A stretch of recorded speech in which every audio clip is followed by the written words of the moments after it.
and welcome to ECCB Connects. This week, we'll be speaking with officials from the Caribbean Netball Association about the OECS ECCB Legacy Programme, which is designed to build capacity in governance, coaching, and umpiring. Stay with us. We'll continue in a moment. The Eastern Caribbean Central Bank is proud to introduce Dcash, the official digital version of the EC dollar. Dcash is the safer, faster, cheaper way to send and receive payments within the Eastern Caribbean Currency Union, all using your smart device. For more information, visit the ECCB's website. Dcash, coming soon.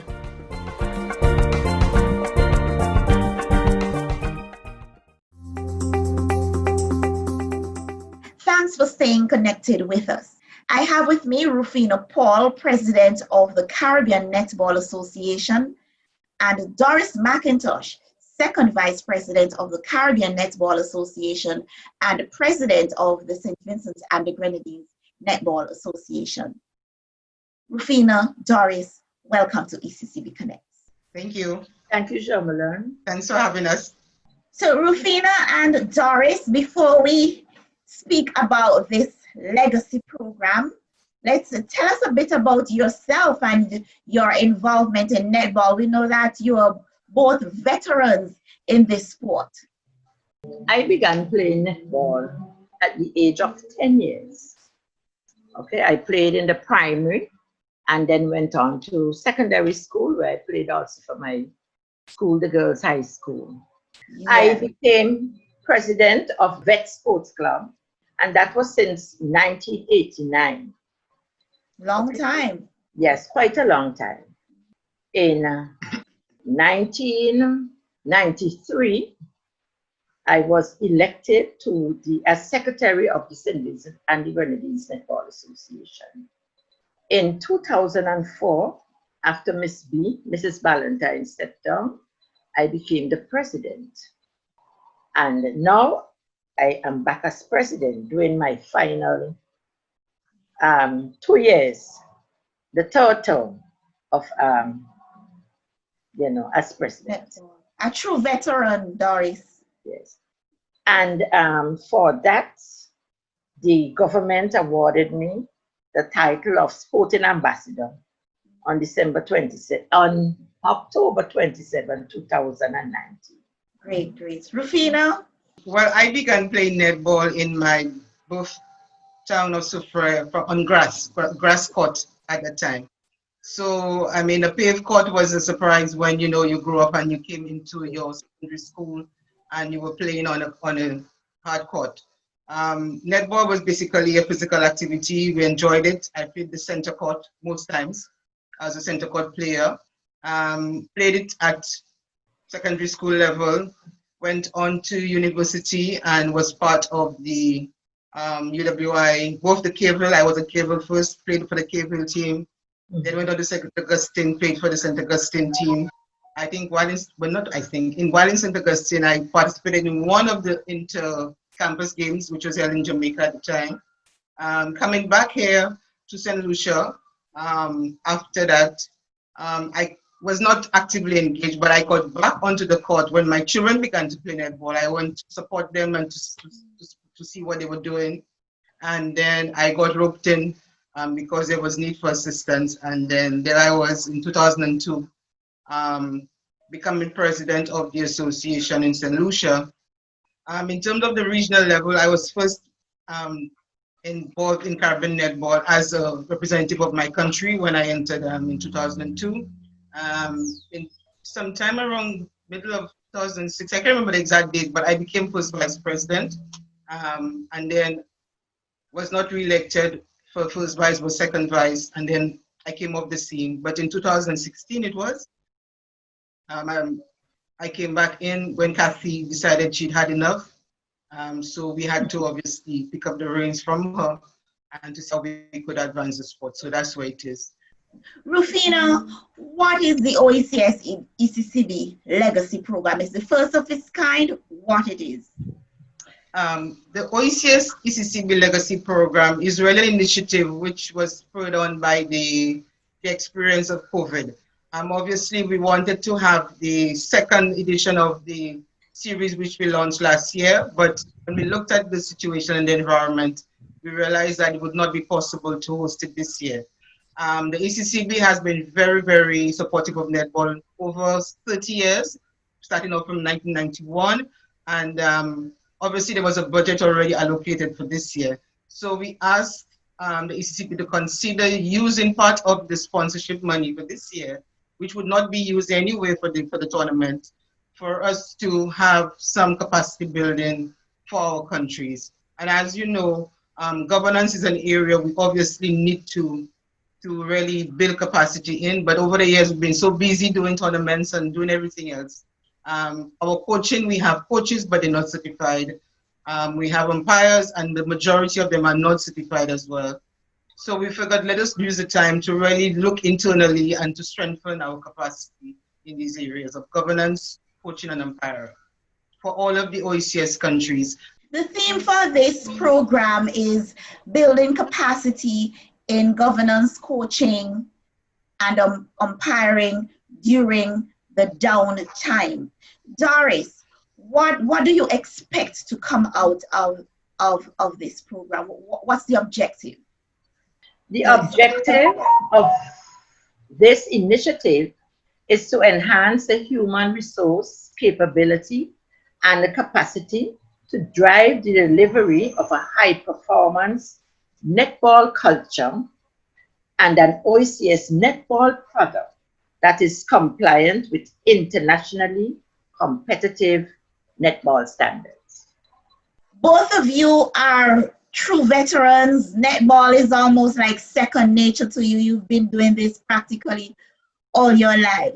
Yes. And I just want to say thank you for your contribution to this important sport, because it's a sport that's specifically geared to the women of our region and to help them with their social and physical development. Now, in terms of the partnership, yes, the ECCB has been supporting netball since 1991 in collaboration with the OECS Commission, and we are still continuing this partnership. As you mentioned, Rufina, last year we transitioned from the under-23 netball tournament to the international netball series, taking the tournament to a higher level, to international levels. And this year, because of COVID-19, we're not able to host the competition, but you have seen the need to use this time to develop the officials and the players who are involved. Now, the Legacy Program was launched on 5th of August, and actual sessions commenced on the 8th. Doris, give us a briefing about the components. What does this program entail? The components of the program are the governance, umpiring, and coaching. There has been a high demand for the umpiring component because there is a dearth of qualified umpires or trained umpires in our region. 84 persons have registered for the program, with about 10 or so persons who couldn't get onto the program. It's a very high demand, and we have 60 persons registered for the coaching. And again, there is very little certified coaches. So we are thankful for this. And for the governance workshop, we have 72 persons. This shows a commitment and eagerness on the part of the participants to upgrade themselves. This too would also help to bring the associations up to date with information which is or was seriously lacking. Right? We heard so much, so many things about this governance, that some of them we didn't know anything about. But we have gained so far very good information, and I'm sure that we would bring about the necessary change that is needed to uplift our organizations. Who are the facilitators? With respect to the governance training, we have engaged Celestial Self-Development Center, which is based in St. Lucia and is headed by Tekla de Turville, who is really a past netballer, both in terms of playing and an administrator. So we kind of keeping in people who are very passionate about the sport in itself, so they know what is required, they've experienced it themselves. In terms of umpiring, we are really carrying forward an initiative which was launched by the past president last year when we realized we needed to upgrade our umpires. And so there's a team of umpires that are participating, led by Kathy Paul is the coordinator of that initiative. The principal facilitators are Deborah Lynch-Tibbles, who is on the INF umpiring panel, so we have some international reach there. And also Marlene Hall, who is the technical person engaged with it. There are also other umpires from the region who are also engaged with that team. So I think they're about maybe a team of about 6 persons or more engaged in getting. The intention is really to qualify, to get our preliminary umpires certified, or the beginners really, and the persons who actually umpire the game in the countries certified at the preliminary level in the first instance, and hopefully over time they can get into intermediate level, advanced level, and hopefully within the next 3 to 5 years, we have at least 2 or 3 more internationally certified umpires. For the coaching, we have engaged Maureen Hall of Jamaica. Maureen is a very experienced coaching advisor. She's been involved with the sport for over 3 decades. She started off as a player, and she's been the technical director of Netball Jamaica for many years. She has experience as well as the coordinator of coaching within the Americas in the past. So we're very happy to have persons who have the expertise to really execute these programs. Okay. You mentioned one of the expected outcomes is for the participants to become certified. What else do you expect the participants to come away with, having been involved in this program, which is expected to go up until December? Well, in terms of the governance, for sure, one of the things we hoping will happen and we expect to happen is that the executives of our respective national associations are better informed of what good governance is all about. And so we create the environment where we have proper governance of the organizations in each country, because if you don't have good governance, you're obviously going to falter in terms of advancing the sport in the region. So we're hoping that in the respective countries, the structure of administration is strengthened and people appreciate the need for documentation, better communication, and all these things in terms of moving forward, really and truly. Critical area for us is communication is one of our biggest issues, effective communication, and also documentation and follow-up. So hopefully after that, one of the things that is coming through from the training is that you need to have a strategic plan. Yes, we have it in our heads, but we're hoping that after that, countries will sit down, get their strategic plans together. Out of the strategic plan, review the constitution so that it's in line with the strategy, how you want to go forward. And having the constitution and the strategy re-looked at, that whoever is coming in, they come in with the skill sets that are necessary to really advance the sport. So not just somebody volunteering for volunteering's sake, but you have a treasurer who has never done accounts. That is in itself, a liability for you. So persons who are going to come in, you would make sure that the skill sets that are needed are available to really advance. So, and also that countries appreciate the need to have accountability as far as auditing their accounts, reporting to the sponsors as far as what happens. So people feel that, that you have that level of transparency and accountability within the organization. Yes. And I'm happy that the Caribbean Netball Association has seen it fit to address these issues, because obviously you've recognized them as gaps within the sports and you've taken steps to address them to strengthen the sport. So it's not just about playing netball, getting on the field of play, but it's about the organization, the structure, the governance to make the sport really strong. Rufina and Doris, you obviously have a passion for netball. What would you say to the young women who might be contemplating getting involved in netball or who might be reluctant to get involved in netball? What would you say to them in terms of what does netball mean for me as a young woman? Why should I get involved?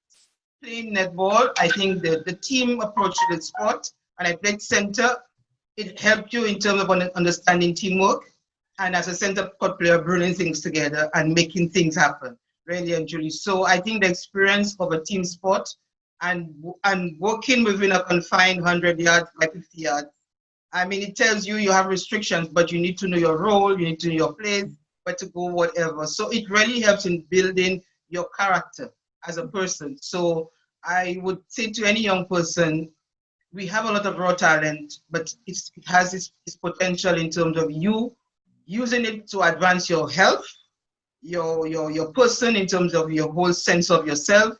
And also there's also opportunity. We keep saying there's no opportunity in netball for scholarships, but I think we need to look at it that if we get into a higher rank, there are some netballers who are out in Australia and down deep south earning a livelihood from netball.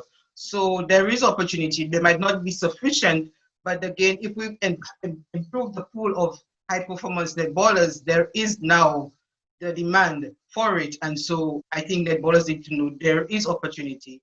Lots of friendships are born out of playing netball. Lots and lots of friendships. You see them sometimes when you take them to these games. You will have them on a bed, separate. And then next thing you know, they pull all the beds together and they are sleeping and so on and having fun. It's great camaraderie. Bonding sad. Yes, the bonding has, and that friendship remains for a long time.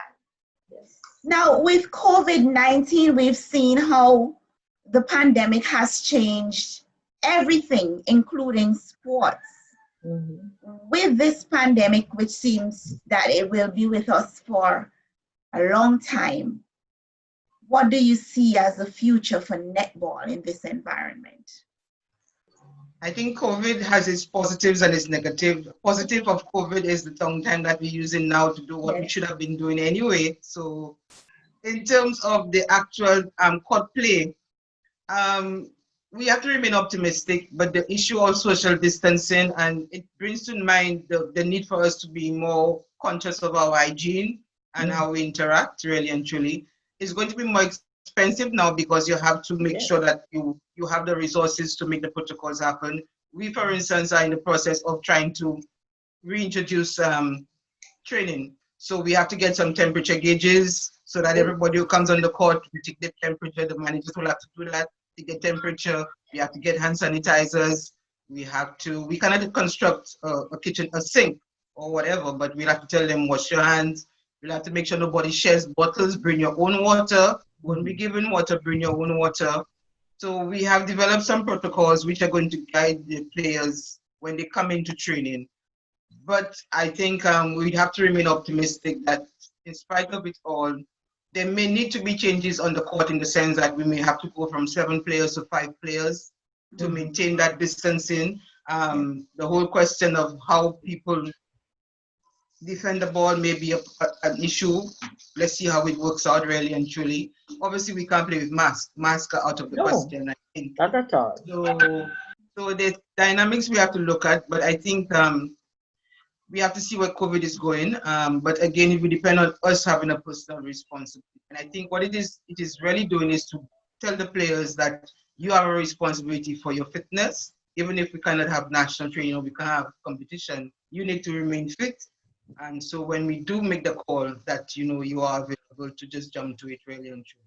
Okay, Rufina, Doris, thank you very much for speaking with us on ECCB Connects, and we wish you success as you continue with this program of building capacity in governance, coaching, and umpiring during the downtime, taking netball to another level. Thank you very much. The Eastern Caribbean Central Bank is proud to introduce Dcash, the official digital version of the EC dollar. Dcash is the safer, faster, cheaper way to send and receive payments within the Eastern Caribbean Currency Union, all using your smart device. For more information, visit the ECCB's website. Dcash, coming soon.